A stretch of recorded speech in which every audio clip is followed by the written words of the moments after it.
The fire hose of news from America can feel like a lot these days. If you're trying to figure out what to make of it all, we got you. I'm Katie Simpson. And I'm Paul Hunter. We're correspondents here in Washington, working just around the corner from where much of the action is taking place. 2 blocks from the White House. And that's the name of our new podcast. For top-notch analysis of U.S. politics from a Canadian perspective, find 2 blocks from the White House every Wednesday wherever you get your podcasts. Including YouTube. Frequency Podcast Network. Stories that matter, podcasts that resonate. For 13 minutes on Sunday night, much of the Americas danced. At a fraught moment in America, and maybe in spite of it, Bad Bunny led a Super Bowl halftime show featuring a joyful celebration of Latin heritage.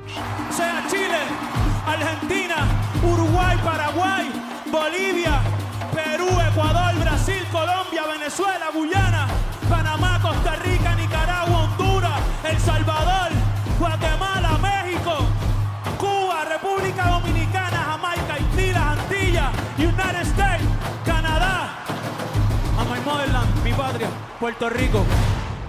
The lead-up to his performance was largely overshadowed by speculation about whether the Puerto Rican megastar, who's made news for his outspoken views on U.S. immigration policies, would meet the political moment. But it was a different message that was front and center.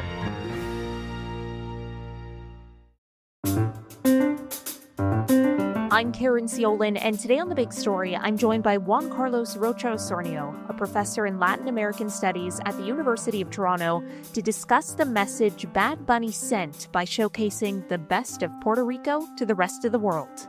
Juan Carlos, thank you so much for taking the time to speak with me today. I really appreciate it. My pleasure. Thanks for having me. So we've established just before we hit record on this call that you are indeed a Bad Bunny fan. Just tell me, I guess, a little bit about what your instant reaction was to his Super Bowl performance, because it felt really like a huge cultural moment. And I wonder for you whether it was what you anticipated it would be. Did it live up to your expectations? Did it not? Just what was your initial reaction? My initial reaction certainly was that it was a historic moment for the entire Latin American community, but also for the country of the United States. The performance was, of course, excellent, was full of entertainment, and at the end of the day, that's what people were expecting, to be entertained. But this performance was full of symbolism, I would say, love and inclusion for the most part, unity. At the same time, I read it as a reivindication of Latin American culture in people in the United States, a country where Spanish has existed for a long time. So it was definitely a great show. Yeah, can you help me understand all the nods and the Easter eggs in his performance? There was clearly, as you mentioned, a ton of references to Puerto Rican life and Latino culture more broadly. Help me, I suppose, kind of understand the either subtle messaging that we might have missed or maybe not so subtle messaging. Yeah, so he, on the performance, I was able to see the parade of all the different Latin American flags. And that is to say that America is a big continent that extends from north to south. He even mentions Canada at one point. So that was very symbolic of him. It was a way to say that America is not just the United States, that America is a place where a lot of other people exist. And among those places, such as Puerto Rico, which actually happens to be a territory of the United States, but with all that parade of the different flags, it speaks about the history of Latin America as an entire region and all the struggles that Latin America has gone through. So that stood out to me the most. And also the phrase that he used when he said that you have to trust in yourself, that you can do anything you want, but you have to be confident in you, and you'll be okay. And that was a clear reflection of the people that are struggling, especially now with with a lot of the politics in the United States towards the issues of immigration. I think of small children, for example, watching the performance, and maybe in the future we'll see them also in events like these. So it was very exciting for everybody. Since early in his career, Bad Bunny has certainly used his platform to draw attention to two issues in Puerto Rico, like overdevelopment, like misconduct from politicians, the government's, response to Hurricane Maria, for instance. Did you see any of that reflected in his performance? Yes, absolutely. Well, there was at one point during the performance, the allusion to the hurricane, I believe was in 2017, and that Puerto Rico was in dark for several months. And that was a clear lack of involvement from the authorities, and that was portrayed in the show very well. Also with the performance of Ricky Martin and the Hawaii song that he sang, and it is a clear indication of anti-gentrification issues. So very symbolic, everything there. Yeah, I saw some people speculating too that the 64 on his jersey might have represented the initial government death toll for Hurricane Maria, a figure that we know was much disputed at that time. Can you help me decode, I suppose, some of the more overt symbolism, like the sugarcane fields or the straw hats? I mean, there was food on display, jewelry, boxing. Like, what did, if you can, I know it's a very broad question, but what did all of that represent? Yeah, well, the sugar cane, for example, the plantations that are a very big part of Puerto Rico, but not only of Puerto Rico, of other countries. Think about all the different islands in the Caribbean region, for example, that were colonized by the English, by the Dutch. The sugar cane, the plantations where a lot of slaves were brought over to the Americas. So by him portraying that on the show is a way of showing everybody that it is part of the culture, that the culture has struggled a lot with issues such as slavery, and that the descendants of slaves are continuing to live in these now territories, but it's still a struggle for the people of Latin America to be living with this colonial past. So by him showing this in the performance, I think he touched a lot of people. And then there were two, symbols representing just the livelihood of, again, Latino life, and kind of like the joyous celebration, with Puerto Rico at the center of that. I suppose, what message do you think he was trying to send by showcasing the best of Puerto Rico to the rest of the world? Yeah, well, it's a big fiesta, right? But I mean, he's choosing love over hate, and I think that's the strong message about this, that he's trying to send to everybody, that we need to focus on uniting people in this big United States that seems to be very divided nowadays. So he's choosing to go for love. And I think that's very symbolic, very powerful. The fact that the show was completely done in Spanish is also a reflection of all the people that speak the language and live there.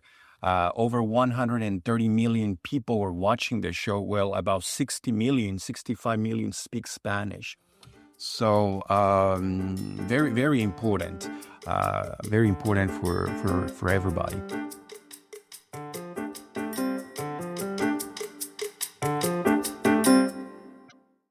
I wonder if we can talk a little bit about the political framing.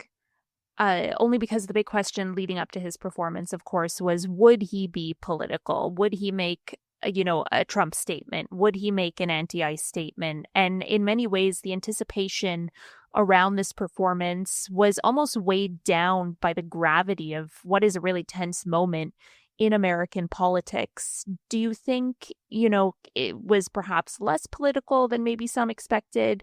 What's your assessment of the political messaging? Yeah, I mean, without a doubt, it was very political, but very subtle. He never actually spoke openly about, or he never named any people there. But nonetheless, it was very political by showcasing, like I said earlier, all the different flags, the sugarcane plantations. He was trying to make a point that Spanish is part also of the United States, that people need to be respected independently of the language that they speak. The fact that some people speak Spanish, it doesn't mean that they're of a lesser kind. That people that have an accent, that speak Spanish with an accent, they shouldn't be discriminated. Really, at the end of the day, the United States cannot be explained without the Latino population.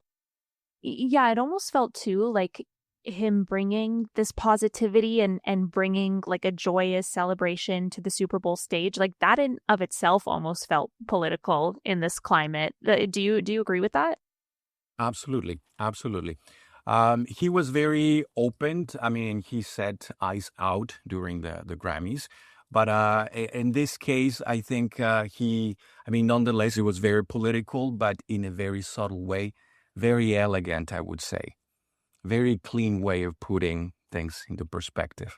That message of unity that, you've been highlighting throughout, it was especially punctuated at the very end of the performance, as you mentioned earlier, when, he delivered that message in English, God bless America, and then went on to name all the countries across the Americas, including Canada. And as you say, leading this parade of flags.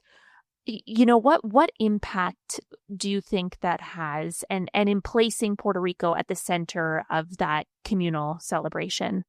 Yeah, very, very, very big impact. Because Puerto Rico, even though it is part of the United States, they cannot vote. That's the only thing they cannot do, but it's part of the United States. However, if they move to the mainland, the United States, and then they establish residency, then they can vote. But it's also a way of situating that this small island now is at the forefront of music. And that is very powerful, because that is how we start seeing the added value to a certain extent of also learning Spanish. And this is what I do for a living. I teach Spanish as a foreign language. I teach Spanish history, Mexican history in particular. So a lot of times students may not feel motivated because they don't see this vibrant culture behind the language that they're studying. Well, in the case of Spanish, we are seeing that Puerto Rico, and particularly Bad Bunny and the whole reggaeton genre of music, is at the forefront of music. So that is very, very good for Spanish as a language, and for Latin American people in general, I would say.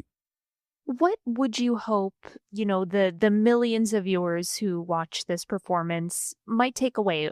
Or what do you hope, is something that you wish more people knew about Latino culture and that part of the world?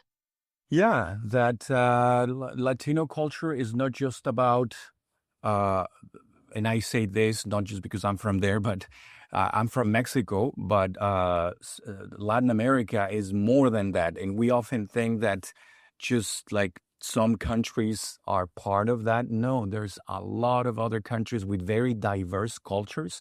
The fact that we are all categorized into this term Latino, which, by the way, it is heavily influenced from the United States. That's how they started categorizing Spanish-speaking people living in the United States. I would hope that people could understand that Latin America has different types of cultures, and that we're very diverse people. Mexicans are different from Argentinians, from Venezuelans, etc. But at the end of the day, we have this common language, and that is Spanish. But it doesn't mean that we can all be categorized in the same place. We all have different identities. But certainly Spanish language is what makes us stronger. And the fact that he sang during the performance completely in Spanish, well, that speaks volumes about this identity and the profound impact that this is going to have in the future. Yeah, I almost felt too like the fact that he that he sang in Spanish for the entire performance was almost a message in and of itself. It was almost, like a political message he was sending in just that respect. I wonder, from like watching this performance with your expert eyes, what is one thing maybe we might not have noticed? One thing we may not have noticed, that it was not just about the music per se and the dance, but also about the sport itself. There were several players with the Hispanic background. I think it was about 5 to 6 players that come from different Latin American households. So this shows us also the impact that the Latino population is having, aside from this stereotypes. Sometimes our culture tends to be associated only with entertainment, but no, we do a lot of more things. And the fact that we had some professional football players included there, that's very, very important. And maybe we may seem to overlook that.